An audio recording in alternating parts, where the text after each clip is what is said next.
آزاد کشمیر میں بلدیاتی انتخابات اس سے قبل ہوتے تو آزاد کشمیر کا آج سیاسی ماحول کیسا ہوتا اور کون اسمبلی میں ہوتا اور کون نہ ہوتا؟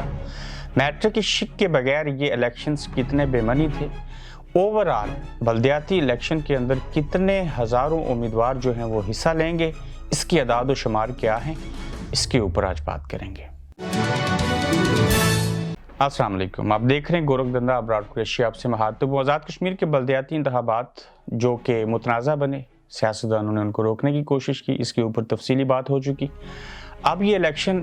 ہوں گے اور اس میں سب سے بڑی چیز اور سب سے بڑا جو خطرہ تھا وہ یہ تھا کہ شاید اس میں تعلیم کی جو قابلیت کم از کم میٹرک ہے، شاید اس شک کو ختم کر دیا جائے گا۔ ابھی تک کی جو تعلیمی قابلیت رکھی گئی وہ یہ ہے کہ آپ کو میٹرک پاس ہونا آپ کا ضروری ہے یا کوئی ایسی تعلیم جو میٹرک کے برابر کی ہو، یعنی کہ آپ کو میٹرک ہونا پڑے گا۔ اس چیز کا اتنا بڑا فائدہ ہے کہ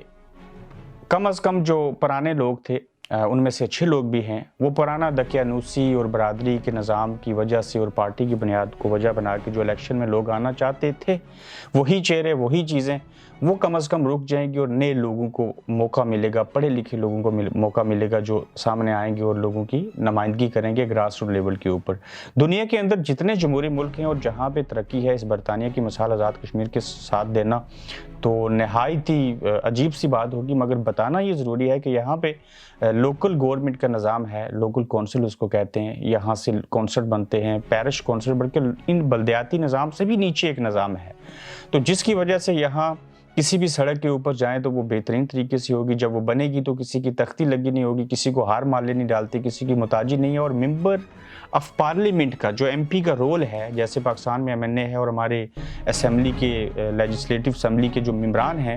انہیں کہا ہی نہیں جاتا کہ آپ سڑکیں بنائیں، ان کا کام قانون سازی کرنا ہے، لاز بنانے ہیں، بڑے ایشوز کے اوپر بات کرنی ہے، انٹرنیشنل لیول پہ بات کرنی ہے، نیشنل لیول کی بات کرنی ہے، لوکل ان کا کام ہی نہیں ہے، بجٹ سکیمیں اور سارا کچھ ان کے حوالے کر دیا جائے۔ بلکہ آزاد کشمیر کے اندر جو لیجسلیٹو اسمبلی کے لوگ ہیں، میرے خیال سے جو اس کا کردار ہے، ان سب کو تو LLB ہونا چاہیے ان کی قابلیت، مگر بات یہ کرنی ہے کہ اگر آزاد کشمیر کے اندر اس سے قبل بلدیاتی الیکشن ہوتے تو آزاد کشمیر کے اندر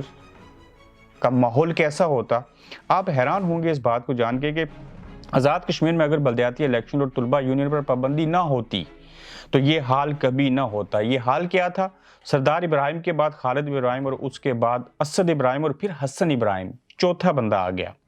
سردار عبدالقیوم کے بعد سردار عتیق اور اس کے ساتھ ساتھ عثمان عتیق آگے، راجہ حیدر خان کے بعد فاروق حیدر خان آگے اور پھر ان کے ساتھ جو تھے ان کے بیٹے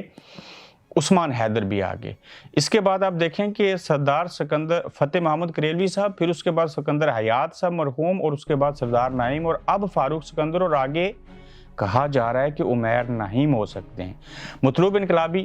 ان کے بعد ان کے بیٹے ولید انقلابی صاحب آگے، پھر چودھری یاسین صاحب، اور چودھری یاسین صاحب کے بعد عامر یاسین، اور اب بلدیاتی الیکشن میں تیسرے بیٹے کو لانچ کرنے کی کوشش ہو رہی ہے ڈسٹرکٹ کونسل کے لیے۔ پھر آپ آگے جائیں تو حاجی مصطفیٰ کے بعد قیوم نیازی صاحب آگے، اور اب قیوم نیازی صاحب کے بعد کرنل شراز صاحب کا نام سنا جا رہا ہے۔ اس کے علاوہ چودھری نور حسین صاحب تھے،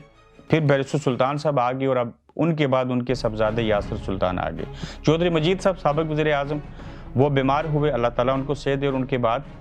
سیاست میں ان کے صاحبزادے ان کے جانشین بنے قاسم مجید۔ صغیر چغتائی صاحب، پھر اس کے بعد شاہدہ صغیر، اور اب احمد صغیر۔ یاسین گلشن کے بعد رضوان گلشن، چودھری عزیز کے بعد محسن عزیز، ممتاز حسین راٹھور صاحب کے بعد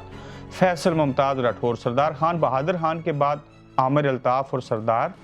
ارزش آگے، غلام صادق خان کے بعد سعود صادق آگے۔ یہ طلبہ یونین پہ پابندی اور بلدیاتی الیکشن نہ ہونے کے باعث یہ وراثتی اور موروثی نظام جو ہے آزاد کشمیر میں پروان چڑھا۔ کچھ نہ کچھ فرق ضرور ہوتا اگر یہ پچھلے 30 سالوں سے بلدیاتی الیکشن ہوتی، اور آزاد کشمیر کا ڈھانچہ اکثر میں کہتا ہوں کہ 1,56 ارب روپے کا سالانہ بجٹ ہے، دنیا کا واحد خطہ ہے جس کی آبادی 50 لاکھ ہے، جس میں سے 15 لاکھ لوگ باہر ہیں کشمیری، اور جو باقی ان کے پاس 35 لاکھ لوگ بچتے ہیں۔ ان 35 لاکھ لوگوں کو سرو کرنے کے لیے 1,34,000 ملازمین ہیں۔ یہ مثال پوری دنیا میں کہیں نہیں ملتی، اور یہ ورلڈ ریکارڈ ہے، اس کو کسی بک کے اندر درج ہونا چاہیے۔